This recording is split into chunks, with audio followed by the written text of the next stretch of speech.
Vous êtes sur TV5 Monde, soyez les bienvenus à tous dans ce nouveau numéro de Kiosque, le dernier de l'année. Ravi de vous retrouver.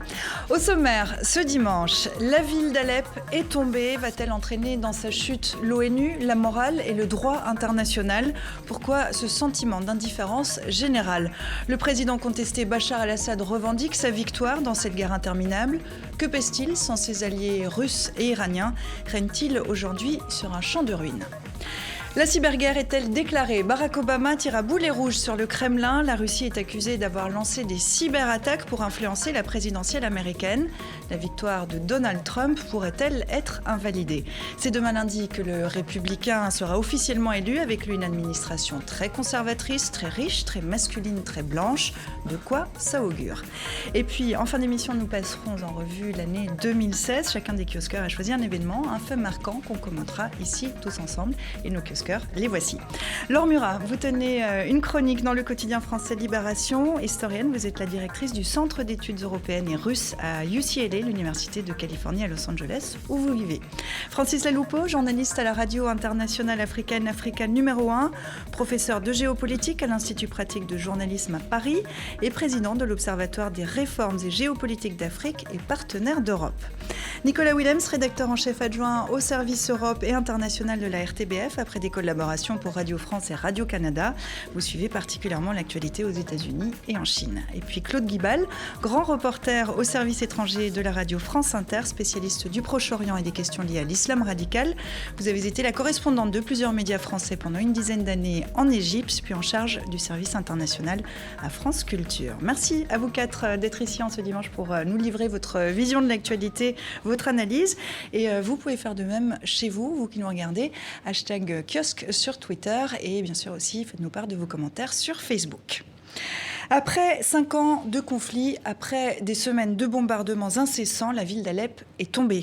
Épuisés, malnutris, voyant venir la fin, certains vidéastes amateurs décidaient mardi de s'exprimer à visage découvert. Les Alepins faisaient leurs adieux au monde sur les réseaux sociaux. Arrêtez de croire que les Nations Unies peuvent changer quoi que ce soit. Arrêtez de croire la communauté internationale. Ne pensez pas qu'elle n'est pas satisfaite avec ce qui se passe. Elle est d'accord avec le fait que nous soyons tués, que nous sommes face au plus difficile, au plus sérieux des massacres de l'histoire contemporaine. La Russie ne veut pas que nous nous en sortions. Ils nous veulent morts, Assad aussi. Nous voulions la liberté, rien d'autre que la liberté.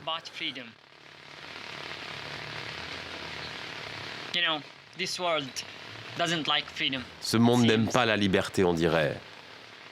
Ne croyez pas que vous êtes encore libre dans vos pays. Non, ce monde ne veut pas la liberté, n'aime pas la liberté. J'espère que vous vous rappellerez de nous. J'espère que vous vous rappellerez de nous, les Alepins qui ont fait leurs adieux, mais qui ont aussi fait part d'un certain nombre de commentaires. Qu'est-ce que ça vous inspire, ce qu'on vient d'entendre, Claude ? Écoutez, moi, en voyant ces images, je repense à ces gens que j'ai rencontrés là-bas, en Syrie, en 2012.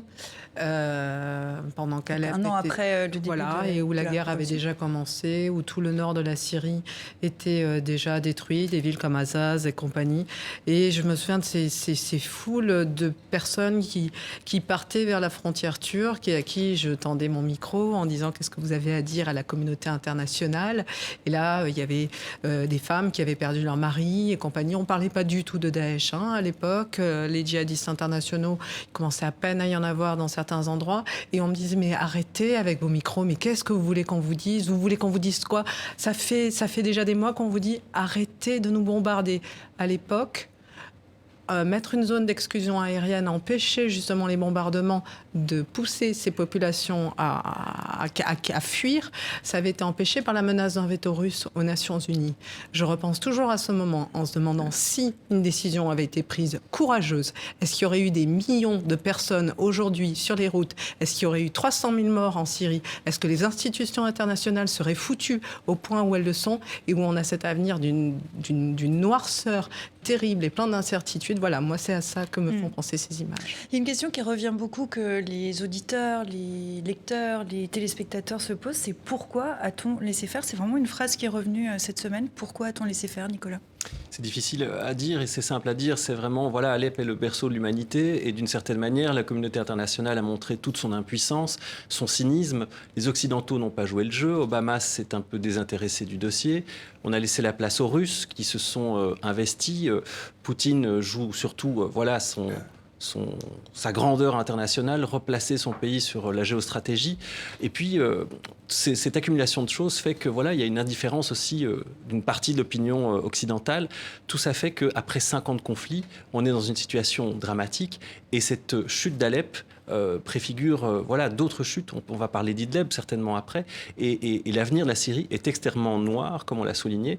Et c'est vrai que dans 20 ans, peut-être que les historiens pourront refaire le bilan de ce qui s'est passé. On parle d'un deuxième Srebrenica, on reparle du Rwanda. C'est vrai que c'est véritablement inquiétant et c'est cette ignorance, ou en tout cas cette volonté d'ignorer ce qui se passe qui est encore plus marquant et inquiétant. Est-ce qu'on peut parler d'une faillite morale? Certainement, certainement. Et elle est très partagée. L'ONU, l'Europe, l'Occident. Je n'ai pas besoin d'être historienne pour vous rappeler que l'Occident a de toute façon toujours soutenu les dictateurs. Et que le printemps arabe, ça c'est quand même le dernier échec, hein, l'échec final de ce printemps arabe où la liberté ne peut pas s'imposer par rapport à la dictature. Et on voit bien ce qui se passe aujourd'hui. Je suis tout à fait d'accord avec vous. Si la décision courageuse avait été prise il y a quelques années, on n'en serait certainement pas là, avec les conséquences tragiques. Et je trouve que le petit sujet que vous avez montré est aussi très, très bouleversant, enfin, humainement. On peut avoir honte, vraiment. Alors, cet habitant d'Alep que vous mentionnez, et on l'a entendu, crucifier l'ONU, la communauté internationale. Vous posiez presque la question, Nicolas, impuissance ou cynisme? Comment vous vous positionnez, vous, par rapport à ça, de la part de l'ONU? Je pense qu'il y a surtout une faillite de l'ordre international, s'il y en a un. Parce que au lendemain, après la fin de la guerre froide, on avait énoncé, je pense que les vainqueurs de la guerre froide, les États-Unis en tête, avaient annoncé l'instauration d'un nouvel ordre international. Et on a vu finalement que cet ordre international s'est transformé en désordre international, notamment avec la guerre en Irak, la guerre de Bush. Et quand on parle aujourd'hui de la faillite de l'ONU, en réalité, l'agonie de l'ONU, l'antagonie, a commencé depuis cette guerre de l'Irak. Elle s'est manifestée évidemment en Irak, elle s'est manifestée en Somalie, elle s'est manifestée en République démocratique du Congo, elle s'est manifestée un peu partout. Et finalement, ce qui se passe aujourd'hui à Alep n'est que la manifestation spectaculaire, tragique de cet ordre international qui, au fond, a disparu tout simplement. Parce que ce qui se passe aujourd'hui, c'est que finalement, chaque nation en mesure de guerroyer, ce qu'on appelle les puissances militaires, se fixe finalement ses propres règles, ses propres limites. Il n'y a plus de loi de la guerre, par exemple, édictée telle que ça a été édicté au lendemain de la Deuxième Guerre mondiale. Est-ce que l'ONU, cette ONU telle qu'elle est aujourd'hui, est encore adaptée à la gestion des conflits? Parce que l'ONU est avant tout la gardienne ou la gestionnaire, je dirais, de l'ordre de la guerre, de la paix sur la planète. Est-ce qu'aujourd'hui, cette ONU, qui est quand même l'héritière de la Société des Nations, est encore adaptée aux conflits actuels, à l'ordre actuel, tel qu'elle a été au lendemain de la guerre, de la Deuxième Guerre mondiale? C'est là la question. Et nouveau patron de l'ONU dès le 1er janvier, Antonio Guterres a prêté serment cette semaine. Qu'est-ce qu'il peut faire? Il demande à faire des réformes. Enfin, ça fait depuis Boutros-Ghali qu'on demande à faire des réformes pour l'ONU. Il en est capable? Finalement, il y a un certain nombre de nations, notamment ces nations qui sont les maîtres du Conseil de sécurité de l'ONU, qui ont intérêt au statu quo et au droit de veto. Et ce statu quo est mortifère, parce que ce n'est plus adapté à la réalité du monde actuel. Il y a le livre de Jean Ziegler, son dernier livre, où on explique notamment que Ban Ki-moon, quand il est arrivé, avait un plan pour réformer le droit de veto dans certains cas. C'est terminé dans un tiroir très longtemps, ça a été ressorti à la fin de son mandat. Chaque fois qu'un nouveau secrétaire général de l'ONU arrive, il a une volonté de réformer. Mais voilà, c'est un grand machin, c'est difficile à diriger. Et puis c'est certain que renoncer au droit de veto pour les grandes puissances, c'est extrêmement compliqué. Oui, d'autant qu'Antonio Guterres est arrivé avec beaucoup d'espoir derrière lui, parce que justement, y compris parmi les hauts fonctionnaires de l'ONU, beaucoup plaçaient beaucoup d'espoir en lui en se disant ça va changer avec la diplomatie. Ban Ki-moon, qui a quand même dans le mandat été quand même marqué par une certaine alors mollesse, le mot est peut-être un peu très très préjudiciable, mais ça n'a pas été une diplomatie d'offensive, etc., menée par les Nations Unies. Il y a eu des faillites énormes. On l'a vu en Centrafrique, on l'a vu dans tellement d'endroits. On l'a vu aussi à Haïti, enfin, les conséquences de la gestion de ce qui s'est passé à Haïti. Et là, Guterres prend ses ponctions au moment où Donald Trump va les prendre également. Et ça, c'est un coup terrible porté à l'ONU, parce que comment vouloir réformer quand au sein même de ces institutions, c'est ce que vous soulignez, de nombreux États n'ont aucun intérêt à réformer. Pourquoi réformer le Conseil de sécurité quand Poutine, quand Trump, etc. vont représenter leur pays? Quel intérêt ont-ils à ce que d'autres pays entrent dans le jeu et pour avoir un Conseil de sécurité beaucoup plus représentatif? Je crois que ça, c'est essentiel. Et le retrait progressif de Obama, le fait que John Kerry ait demandé de la compassion à la Russie récemment, c'est vraiment la preuve que l'Occident ne peut plus rien faire et avoue son impuissance. Avec Donald Trump, ça va être évidemment 100 fois pire. Je reste avec vous comme historienne. Cette chute d'Alep, elle est comparée à d'autres moments importants, comme le siège de Sarajevo, où d'ailleurs des habitants sont sortis cette semaine pour s'insurger contre la situation à Alep. On évoque Guernica, on évoque Grozny. Ces comparaisons, elles sont viables ou pas ? Écoutez, en histoire, on dit comparaison n'est pas raison. Dans le monde tel qu'il est actuellement, on fait beaucoup de comparaisons avec les années 30. Et on pourrait dire les accords de Munich aussi. On peut voir la démission quand même, la démission de toutes les valeurs européennes, de l'ONU, etc. C'est vrai qu'il y a un écho. Mais on compare même Donald Trump à Hitler, ce que je trouve un peu ridicule. Mais enfin, même si on peut retrouver des traits, je crois que la comparaison, elle n'est pas très fertile. En revanche, ce qu'on peut voir, c'est une forme de continuité, notamment dans la politique russe. Alors quand on dit Grozny, les couloirs humanitaires qui avaient été formés, on sait très bien qu'ils n'ont servi à rien, que les gens ont été assassinés. Et c'est exactement ce qui s'est passé à Alep il y a encore quelques jours, où les couloirs humanitaires avaient été créés. On a assassiné 82 civils en toute impunité, les Russes. Donc oui, il y a des comparaisons faisables, mais je crois sur des points précis et en fonction d'une politique qui est menée depuis très longtemps. Ça aussi, on l'a beaucoup lu cette semaine. Alep est un tournant dans cette guerre. Ça ne veut pas dire que c'est la fin de la guerre. Est-ce qu'en effet, c'est un tournant et pourquoi, Nicolas ? C'est un tournant d'une part parce que ça renforce Bachar el-Assad. Maintenant, sans l'Iran, sans la Russie, il n'aurait jamais obtenu, en tout cas, cette victoire lui-même. C'est un tournant surtout au niveau mondial, parce qu'on voit bien que la Russie, maintenant, est l'acteur incontournable dans la région, sachant que Poutine a vraiment utilisé le vide qu'il y a actuellement aux États-Unis, cette passation de pouvoir, le fait que Trump a bien dit qu'il veut être isolationniste. Donc il profite de ce vide pour se positionner. C'est aussi un avantage pour l'Iran. Donc on voit que les cartes sont en train d'être redistribuées et on est encore dans ce mouvement de changement. Donc oui, c'est un revirement. Et surtout, comme on l'a dit en début de cette émission, pour les Syriens eux-mêmes, c'est certainement un avenir très sombre qui s'ouvre à eux. Alors, il y a quelques jours, un habitant d'Alep, justement, peut-être entre deux bombardements, disait nous n'avons pas seulement été abandonnés, le monde a abandonné ses valeurs et ses principes.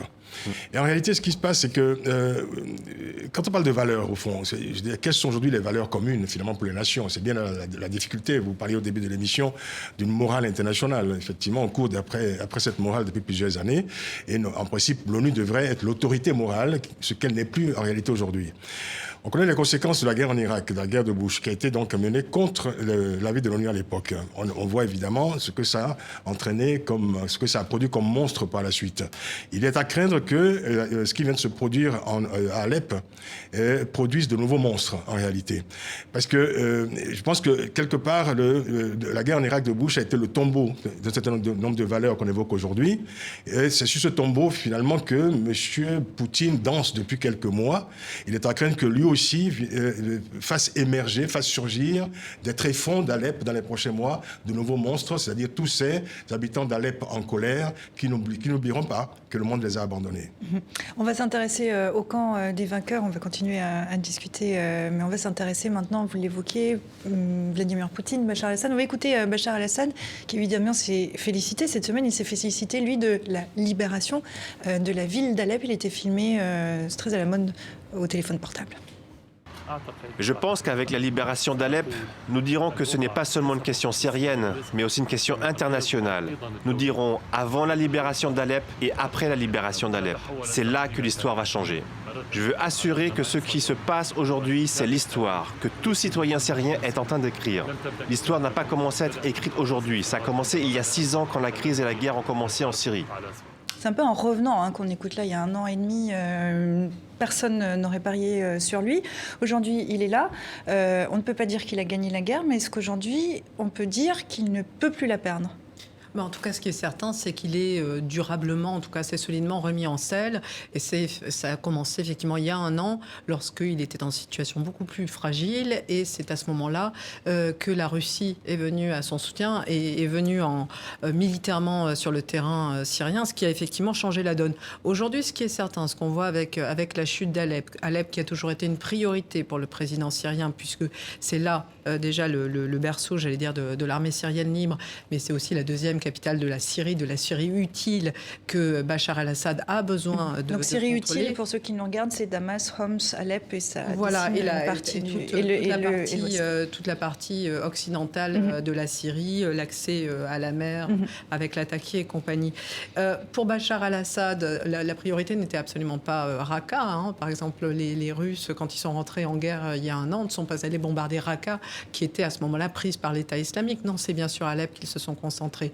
En tuant à Alep tous les restes de l'opposition non djihadiste, Bachar el-Assad s'acquiert une certitude, une garantie, c'est de ne plus avoir à s'asseoir à une table de négociation politique pour un règlement politique de ce conflit qui le mettra en difficulté. Au pire, on mettra quelques opposants acceptables et on fabriquera un gouvernement exclusif. Et d'ailleurs, ce qui est très intéressant de noter, c'est qu'aujourd'hui, la Syrie apparaît finalement presque comme un protectorat russe. C'est Vladimir Poutine qui s'est exprimé. C'est lui sur le grand la suite. vainqueur. En tout cas, c'est lui qui le grand vainqueur, c'est Vladimir Poutine. C'est-à-dire qu'après après cette déclaration qu'on vient de voir de Bachar el-Assad, c'est Poutine qui a repris la parole ailleurs en expliquant la suite, c'est que nous négocions avec les Turcs, avec les rebelles, nous la Russie avec les Turcs, donc on comprend bien que la chose se passe là. Et puis des négociations de paix auront probablement lieu. On ne parle plus de Genève, qui est là très symbolique, les Nations Unies. Non, à Astana, au Kazakhstan. Et c'est là que va se signer donc, la fin de ce conflit syrien. Mais au final, qu'est-ce qu'on va avoir ?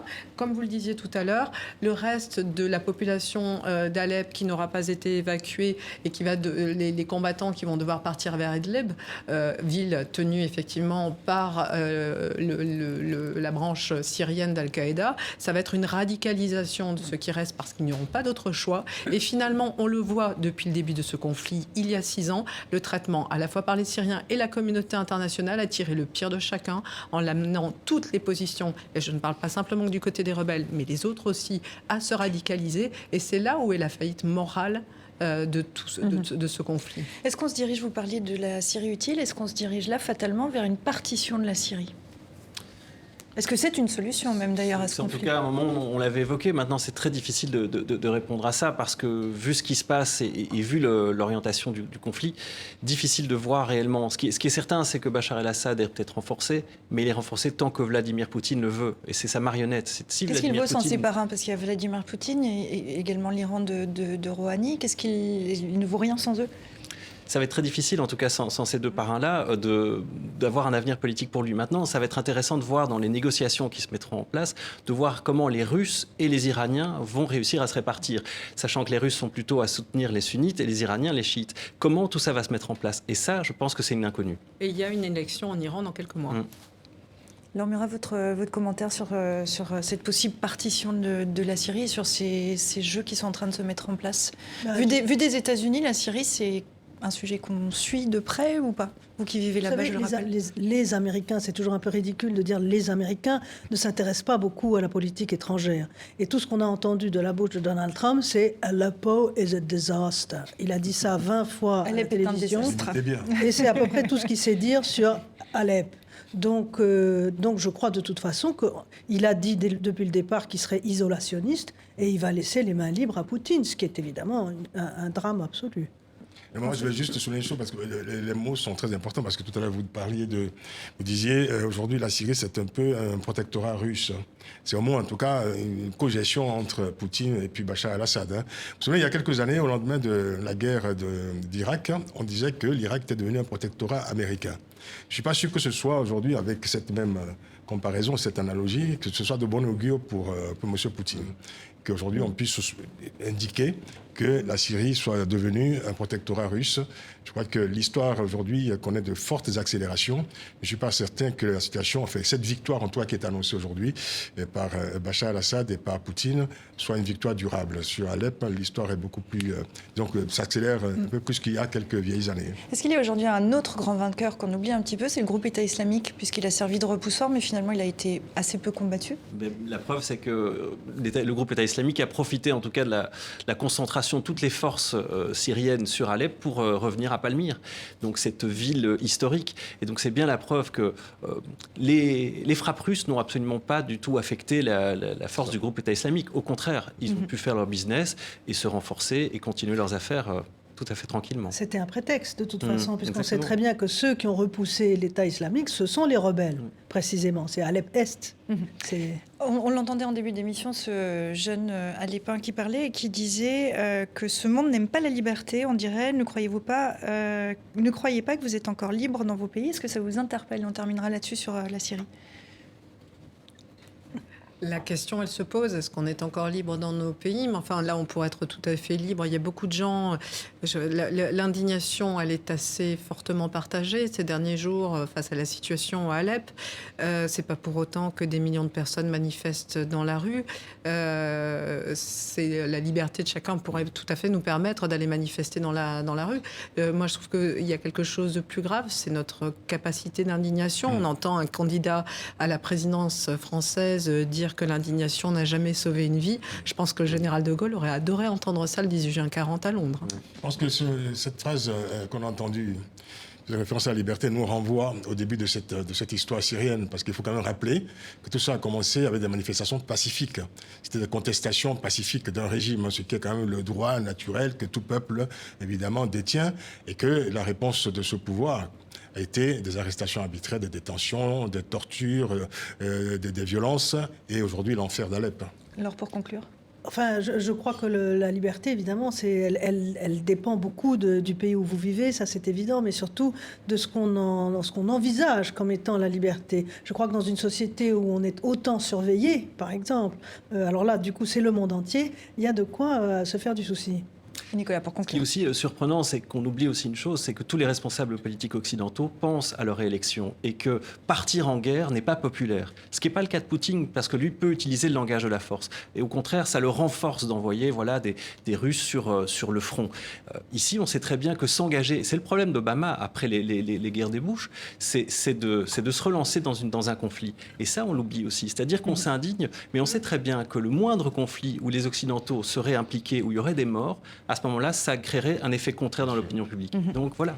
Et je rappelle que selon le dernier bilan de l'Observatoire syrien des droits de l'homme, plus de 310 000 personnes ont été tuées depuis le début du conflit en mars 2011, à peu près un tiers de civils, sans compter bien sûr, et vous le soulignez tout au début du thème, sans compter également les millions de déplacés. Je vous propose qu'on enchaîne, on passe à ce qu'on pourrait appeler la grosse affaire de la semaine. Le président américain annonce que les États-Unis vont répliquer. Des mesures seront prises à l'encontre de la Russie encore elle, accusée d'avoir supervisé des cyberattaques pour influencer le résultat de la présidentielle. Implication de Poutine, déni de Trump et riposte d'Obama. Le résumé d'Antoine Delpierre. Donald Trump doit-il terminer sa tournée de victoire et de remerciements en Russie? Oui, si l'on en croit les révélations du Washington Post citant un rapport secret de la CIA. D'après l'agence de renseignement, des pirates informatiques liés à Moscou ont délibérément interféré dans l'élection présidentielle américaine. Barack Obama a diligenté une enquête. Notre objectif est toujours d'envoyer un message clair à la Russie et à d'autres, de ne pas nous faire cela. Parce qu'on peut faire des choses aussi. Mais il est important aussi pour nous de faire des choses d'une manière très méthodique. Certaines seront faites publiquement, d'autres seront faites de façon à ce que eux le sachent, mais personne d'autre. Revoilà donc l'affaire des emails qui a empoisonné la campagne d'Hillary Clinton, accusée de négligence pour avoir utilisé une messagerie non sécurisée lorsqu'elle était secrétaire d'État. Le rapport de la CIA révèle que ces emails piratés ont été transmis par des intermédiaires mystérieux à Wikileaks et donc aux médias afin de favoriser le candidat Trump. Le fondateur du site, Julian Assange, se défend d'avoir été manipulé. Quant au président élu, il dit trouver tout cela risible, mais ce qu'il disait en juillet dernier en pleine affaire des emails résonne aujourd'hui de manière étrange. Russes, écoutez, si vous êtes capable de trouver les 30 000 mails qui manquent, je pense que la presse vous remerciera. Et on verra ce qu'il se passera. Cet appel, visiblement entendu, à une puissance étrangère, voilà qui pose question aux États-Unis. Craignant que la question ne soit glissée sous le tapis par la nouvelle administration, Barack Obama a demandé un rapport complet avant de remettre les clés de la Maison-Blanche à son nouveau locataire le 20 janvier prochain. Barack Obama très remonté contre Vladimir Poutine. Est-ce que la cyberguerre est déclarée ? Moi, j'ai l'impression que c'est une réponse, mais on ne sait pas très bien ce qu'il dit en réalité comme représailles. C'est très flou.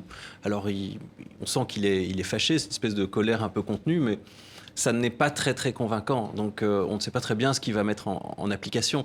D'autre part, on parlait de Wikileaks dans le sujet. Il faut aussi se souvenir du rôle qu'a joué ce site et Assange, qui s'est aussi un petit peu vengé de tout ce que Clinton a fait lorsqu'elle était secrétaire d'État.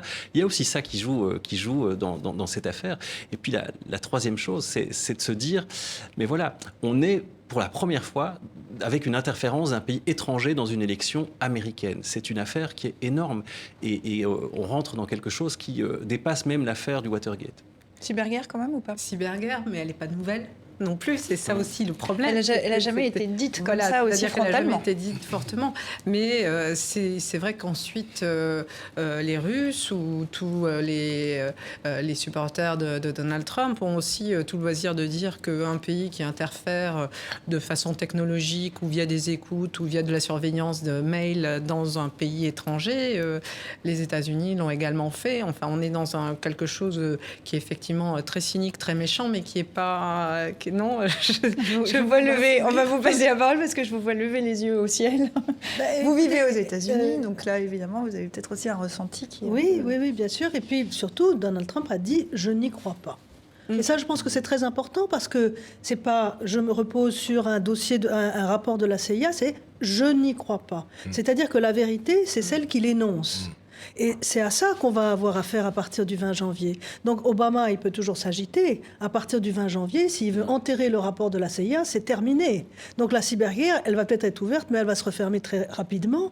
D'autant que quand on a interrogé le général Michael Hayden, qui a été directeur pendant des années de la NSA, donc vraiment l'agence qui surveille tout le monde, et de la CIA, on lui a dit, écoutez, voilà, Donald Trump n'y croit pas. Et ben, le commentaire de Michael Hayden, ça a été « Waouh !» Qu'est-ce qu'il voulait qu'il dise de plus ? Waouh, c'est un bon résumé. Francis ? Oui, cyberguerre froide, certainement. Mais moi, je suis un peu surpris par les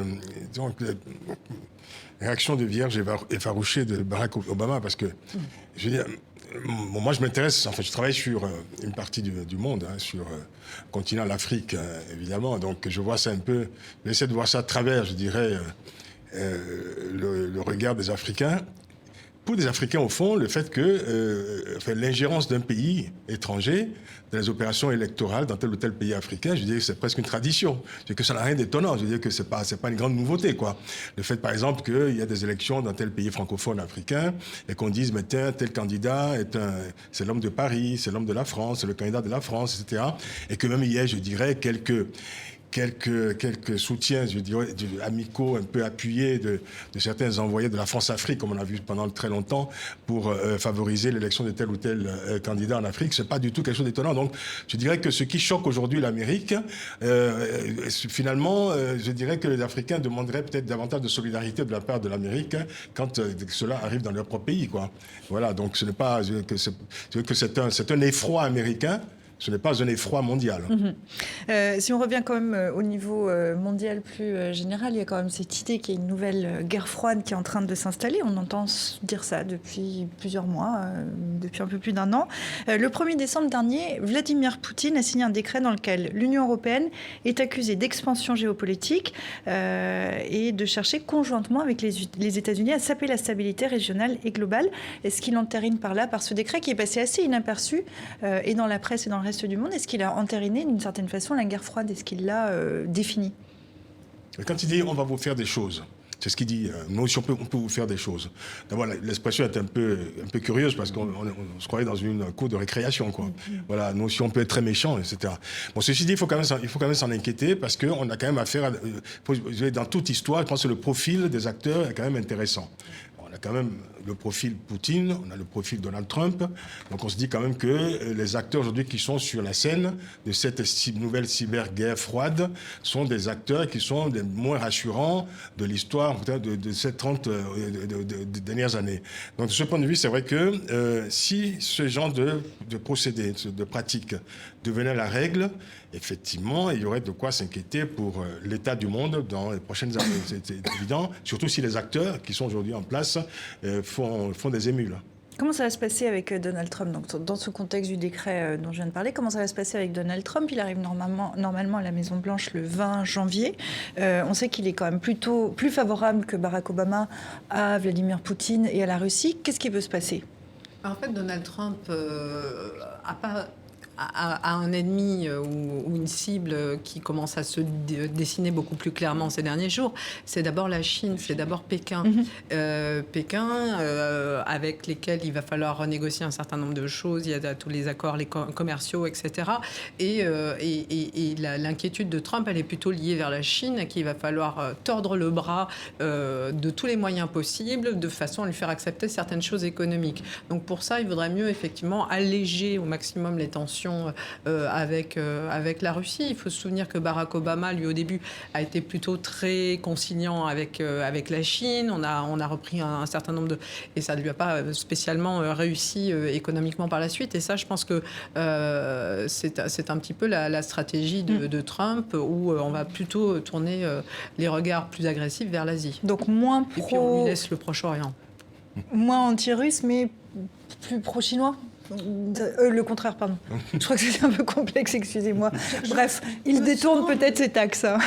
Il me semble qu'il va y avoir comme une association de malfaiteurs entre Trump et Poutine qui vont se partager le monde. Il y a une carte qui est parue dans le genre comique sur l'état du monde selon Donald Trump. Alors les États-Unis, il y a marqué Trump. Le Mexique, il y a marqué le pays des violeurs. La Russie, il y a marqué le Trump de la toundra. Et sur l'Europe, il y a marqué Not my problem. Et je pense que c'est pas mon problème. Et je pense qu'il y a quelque chose d'exact dedans. Quand vous voyez, par exemple, les élections en Bulgarie, en Moldavie, les récentes, il y a une vague pro-russe, un populisme très très fort, une vague pro-russe très très... Et je pense que Donald Trump, ce n'est pas son problème et il va laisser ça à Poutine. Et en effet, c'est beaucoup plus l'Asie qui est un problème et qui nécessite aussi des accords avec Poutine. C'est vrai que la Chine sera vraiment... on parle de la Russie, c'est certain, mais la Russie n'est pas une puissance économique comme la Chine. Et tout va se jouer entre les États-Unis et la Chine, d'abord économiquement. Et donc, il y a deux explications. C'est-à-dire, soit Trump va mettre de l'eau dans son vin et va penser au business d'abord, parce qu'il y a tout de même un certain nombre d'intérêts américains. Il faut quand même rappeler que la Chine a une grande partie de la dette américaine, que la Chine fabrique de nombreux produits américains. Donc, il a intérêt économiquement à être plutôt pragmatique. D'autres diront non, on est parti dans une espèce disons, de diplomatie du tweet de 140 caractères. C'est-à-dire que le matin, il dit une chose, le soir, il dit le contraire. Ça s'est bien vu, voilà, sur la Chine unique, sur Taïwan, sur ce genre de choses. Ces dernières semaines ont quand même montré un certain signe qui ont agacé les Chinois. Mais on connaît Trump, il dit une chose le soir, il va changer d'avis le lendemain matin. Et alors, cette façon de voir maintenant la diplomatie en disant, voilà, la Chine unique, on peut peut-être en discuter, mais si commercialement vous nous donnez ce qu'on veut, eh bien, je changerai d'avis. C'est tout de même assez hallucinant comme manière de faire de la diplomatie. Maintenant, à mon avis, Trump se dit, voilà, en effet, on va tenter de se rapprocher de la Russie pour un petit peu ennuyer les Chinois. Maintenant, connaissant le caractère des deux personnalités, Poutine et Trump, il suffit que l'un et l'autre se lancent des invectives et c'est fini pour voilà, la bataille dans la cour de récré. Alors, c'est demain, lundi, que Donald Trump doit être officiellement élu par les grands électeurs, avant une prise de fonction en janvier, le 20 janvier. On commence à mieux voir à quoi ressemblera son administration, très conservatrice, très riche, très masculine, très blanche, composée de personnalités atypiques. On a découvert le nom de son futur secrétaire d'État, son Monsieur Monde, qui a un profil pour le coup aucune expérience gouvernementale. Cette semaine aussi, plusieurs célébrités, c'est toujours la Californie, Los Angeles, Hollywood, mais plusieurs personnalités ont mené une campagne pour qu'il ne soit pas élu demain par les grands électeurs, au motif qu'ils veulent empêcher un candidat inapte de devenir président. Est-ce qu'il y a une chance pour que demain, Donald Trump ne soit pas élu par les grands électeurs? C'est une espèce de fantasme qui circule depuis des semaines. Oui, c'est un fantasme, mais je crains que ça ne le reste, parce que d'abord, c'est très très rare. C'est arrivé 4 fois que le vote populaire, que Hillary Clinton a gagné quand même par 2,7 millions de voix, ce qui en fait la victoire la plus écrasante de toute l'histoire de la présidence des États-Unis.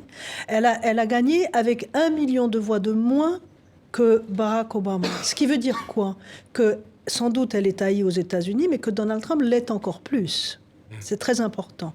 Maintenant, ce système du collège électoral, qui est une aberration, a été institué, je pense que c'est important de le rappeler, il a été institué au tout début de la Constitution américaine pour maintenir l'esclavage. Je pense que ce n'est pas un hasard, parce qu'il y avait une différence démographique entre le Nord et le Sud. Le Sud, il y avait quelques Blancs esclavagistes et beaucoup de Noirs qui ne pouvaient pas voter, et le gouverneur de Virginie a dit « ce n'est pas normal, on va donc faire un suffrage indirect ». Voilà.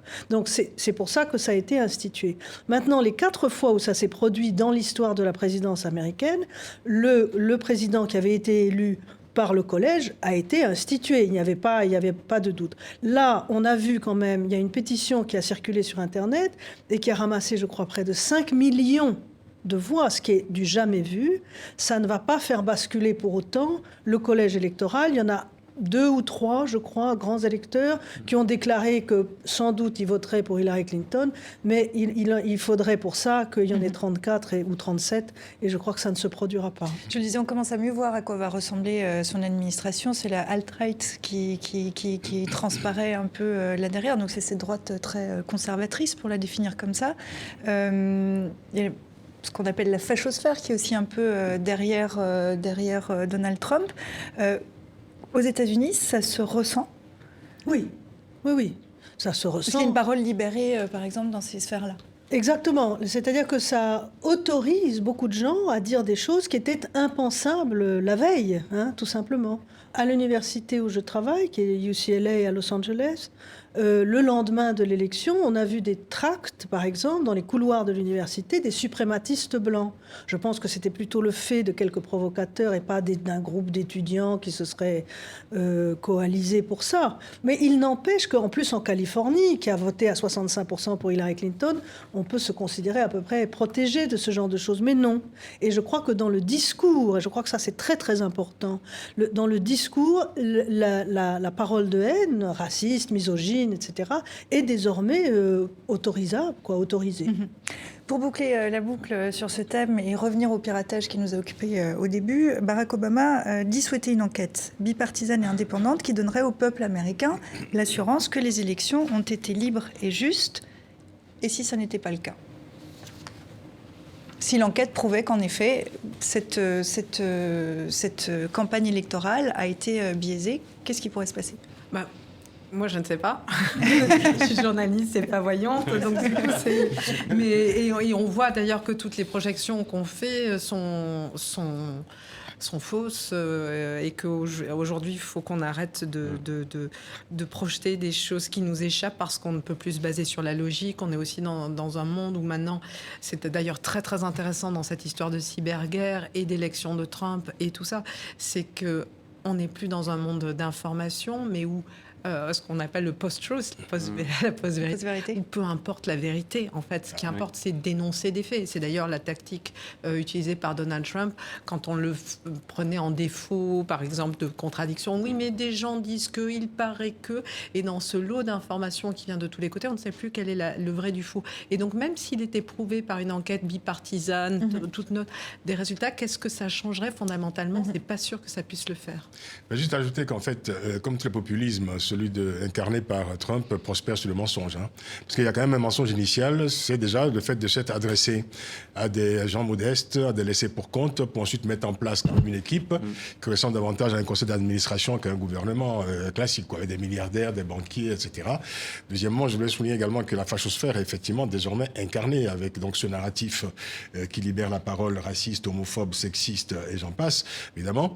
Et puis, souligner aussi que au lendemain de cette élection, on avait dit voilà, c'est une crise de système. Les gens ont voté pour dénoncer le système des élites, etc. Mais quand on voit finalement le rapport de voix entre Donald Trump et Hillary Clinton, il n'y a pas, je dirais, un rejet massif de la part de 80% de la population américaine d'un système. Il y a surtout l'élection, effectivement, d'un groupe d'individus qui aujourd'hui représentent aux États-Unis, comme ailleurs d'ailleurs, une tendance politique qui met justement en crise le système politique mondial, le système démocratique un peu partout dans le monde. Nicolas. Mais c'est vrai que Trump a fait sauter une série de verrous. On ne s'imaginait pas il y a quelques années, même il y a quelques mois, en arriver là.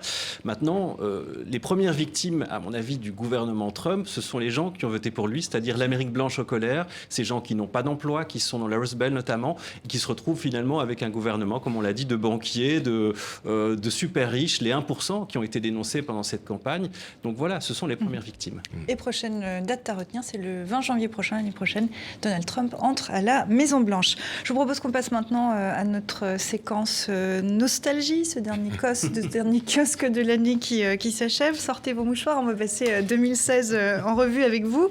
Mais avant ça, je vous propose de regarder le message d'adieu de l'animateur star de la chaîne américaine HBO, John Oliver. 2016, une année horrible, d'après lui. Fuck you, 2016. Fuck you.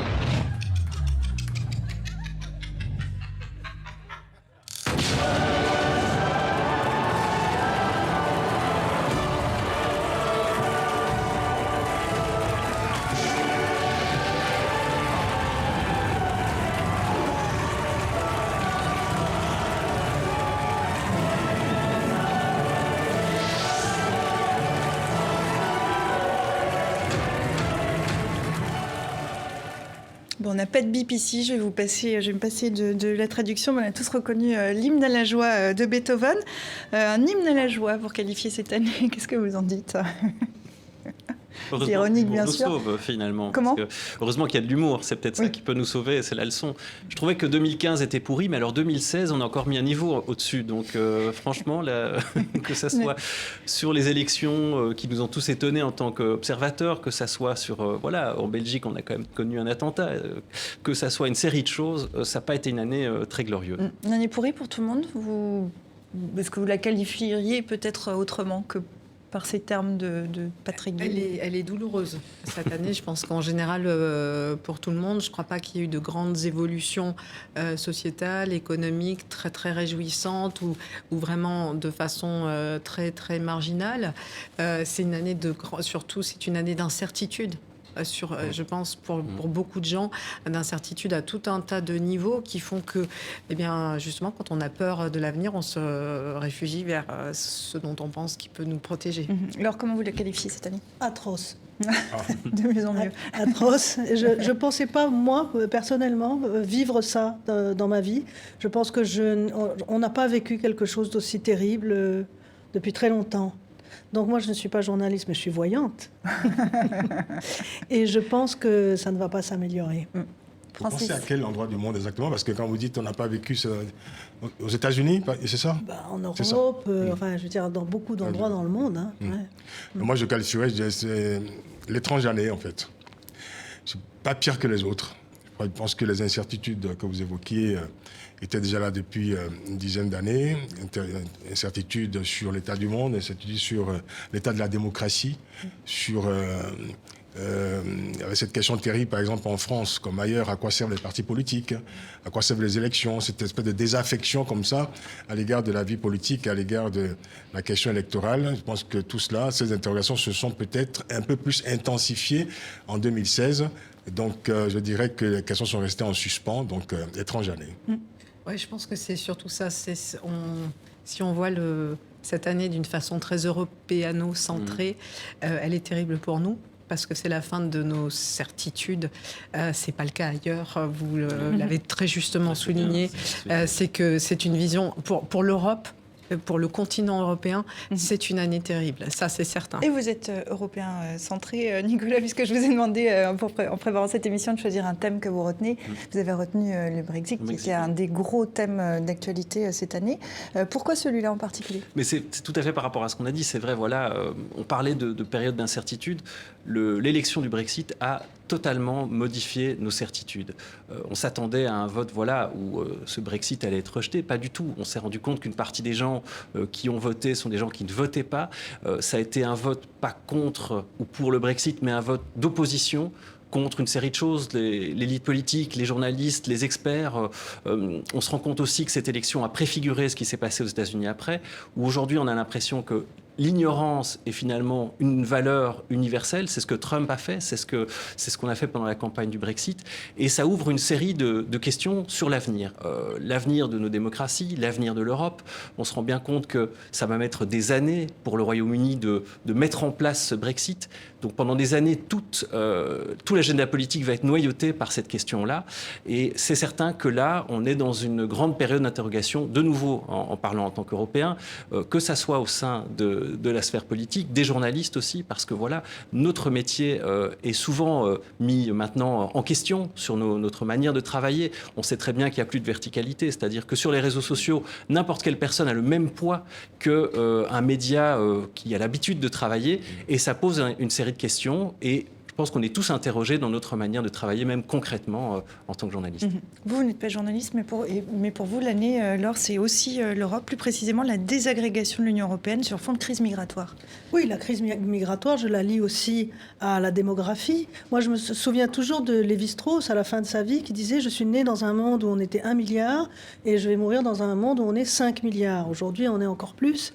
Et il y a ces crises migratoires. On n'a pas parlé de la Grèce, mais enfin, l'année a quand même commencé avec les incidents à Cologne, par exemple, qui étaient dus aussi à la crise migratoire et avec, là aussi, beaucoup de désinformation. Ça, je crois que c'est très important.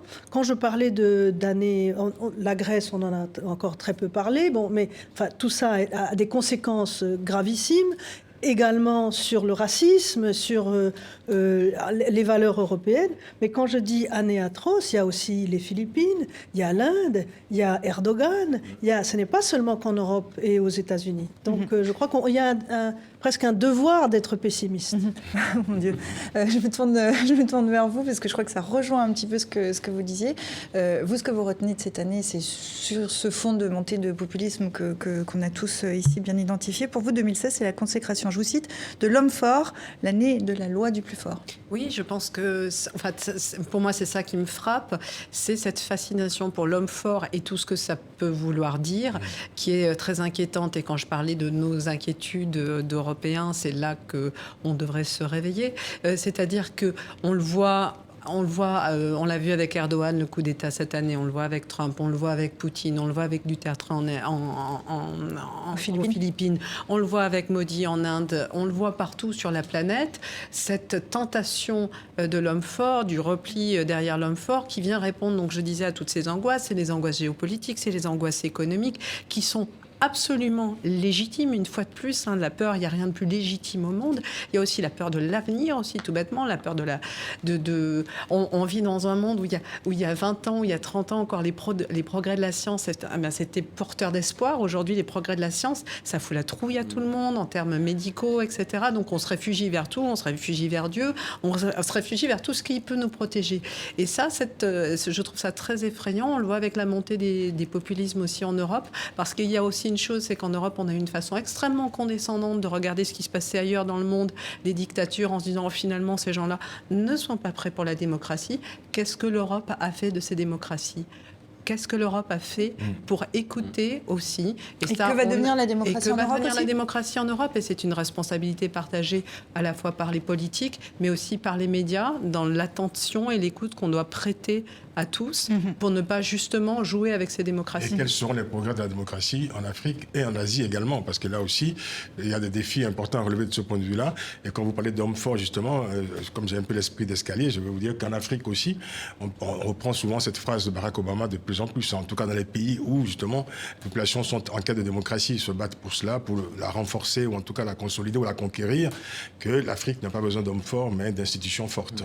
Et c'est vrai que cette sacralisation de l'homme fort aujourd'hui en Europe interpelle aussi les opinions africaines un peu partout dans le monde et on peut s'en inquiéter effectivement. Et quand vous parlez d'hommes forts, évidemment vous pensez à Vladimir Poutine notamment ou à Erdogan.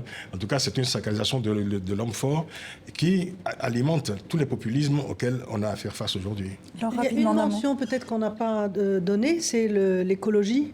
Une des caractéristiques du gouvernement Trump, sur 17 nominations, il y en a 15 qui sont climato-sceptiques. Je pense que ça, c'est très grave. Je vous ai gardé pour la fin, Francis, puisque vous êtes le seul qui a réussi à nous trouver une bonne nouvelle dans cette année 2016. Pour vous, ce qui a caractérisé 2016 aussi, c'est vrai, on l'a un petit peu oublié, c'est la fin de la crise Ebola en Afrique de l'Ouest qui avait fait, je crois, 11 000 morts en moins de 2 ans. Mais c'est terminé. Une crise qui a fait 11 000 morts et qui, parmi ces morts, il faut signaler près de 600 médecins, infirmiers. Il y a 1 millier de personnels soignants qui ont été touchés quand même par cette épidémie. Et ces médecins, ces infirmiers ont été de véritables guerriers. Ce sont les héros qui ont mené cette guerre, parce que ça, ils ressemblaient beaucoup. C'était l'épidémie la plus meurtrière depuis que ce virus a été identifié il y a 40 ans. L'Afrique de l'Ouest a été fortement touchée. Donc l'OMS a effectivement annoncé en janvier et confirmé 6 mois plus tard, en juin, la fin de cette épidémie qui avait quand même fait trembler le monde entier, parce que le monde entier avait peur de la propagation. Parce qu'on avait craint une épidémie mondiale, et puis l'autre bonne nouvelle dans la bonne nouvelle, c'est que finalement cette épidémie n'avait pas eu lieu, cette épidémie mondiale. Il n'a pas eu lieu, et on se souvient également que l'Angleterre, enfin le Royaume-Uni et les États-Unis avaient mis en place dans cette région d'Afrique de l'Ouest, entre la Guinée, le Libéria, la Sierra Leone, un véritable dispositif de guerre pour combattre cette épidémie. Donc c'était une alerte mondiale. Évidemment, on a une pensée pour toutes les victimes, et je pense à ces héros qui se sont battus, ces médecins qui ont donné de leur vie pour pouvoir justement sauver des vies. Et aujourd'hui, l'Afrique de l'Ouest est à l'abri de cette épidémie, mais c'était une cause mondiale, et c'est bien que le monde ait vaincu ce virus. C'était une bonne nouvelle, je pense, cette année. Et, on a cherché pas mal, on a beaucoup cherché pour trouver une bonne nouvelle cette année. Vous l'avez trouvé, on vous en remercie. Je vous propose pour terminer, comme toujours, on termine avec Dilemme, qui lui aussi nous fait sa rétrospective. Ce n'est pas la semaine de Dilemme, c'est l'année de Dilemme. Et puis on va le prendre chronologiquement. Son année commence en mars. Le 22, la capitale belge est frappée par des attentats à l'aéroport et dans le métro. Bruxelles rejoint ainsi la longue liste de villes et pays attaqués: la France, le Mali, la Tunisie, le Liban, le Burkina Faso, la Turquie, le Kenya, j'en passe. Juin, le 23, les Britanniques cassent la vitrine européenne. Le Royaume-Uni vote pour sa sortie de l'Union européenne. Le Brexit, que personne n'avait vu venir, crée la stupeur. Juillet, le 14, jour de la fête nationale en France, un camion bélier se précipite dans la foule réunie sur la promenade des Anglais à Nice. Et c'est un carnage, 86 morts et des centaines de blessés. Septembre, le 20, Brad Pitt et Angelina Jolie annoncent leur divorce. L'info fait la une de l'actualité, une tragédie mondiale, même pour ces Syriens sous le choc. On reconnaît bien là l'ironie grinçante de Dilemme. Et pour terminer, novembre, le 8, les Américains élisent Donald Trump comme président. Un dessin qui nous fait un peu rire, mais enfin, qui est peut-être pas si drôle. Après le Brexit, c'est à nouveau une immense surprise, tant la victoire de Donald Trump avait peu été anticipée. Je compte bien sur vous l'année prochaine, en 2017. Dites-moi, et ça sera vraiment notre dernier tour de table, ce qui va retenir vraiment votre attention l'année prochaine. Quel thème ? Je vais juste rajouter pour cette bonne nouvelle qu'on disait tout à l'heure, qu'il faut quand même souligner les conséquences politiques et économiques que cela a eu pour ces régions-là, et même politiques parce que ce sont des régions qui sont très liées par l'intégration régionale. 2017, Francis. 2017. Pour 2017, alors, personnellement, je pense que je serais très attentif à l'élection présidentielle en France, parce que c'est l'élection la plus énigmatique de la Ve République. Laure Murat. Les 100 jours de Donald Trump. Claude. Ouf. Tout. Ça va être chargé. Comment la suite de 2016? Les élections, la France, on l'a dit, l'Allemagne et puis l'Iran. Étrange, pourri, atroce. Voilà pour 2016, c'est la dernière ici. On espère que 2017 sera un petit peu meilleur. On espère surtout pouvoir vous compter avec nous autour de ce plateau. Le remariage de Brad et Angelina, enfin, on suivra le remariage de Brad et Angelina. Merci à vous qui nous suivez fidèlement. C'est la dernière de l'année. Je vous souhaite d'excellentes fêtes de fin d'année. On revient tout début janvier. À très bientôt. Merci.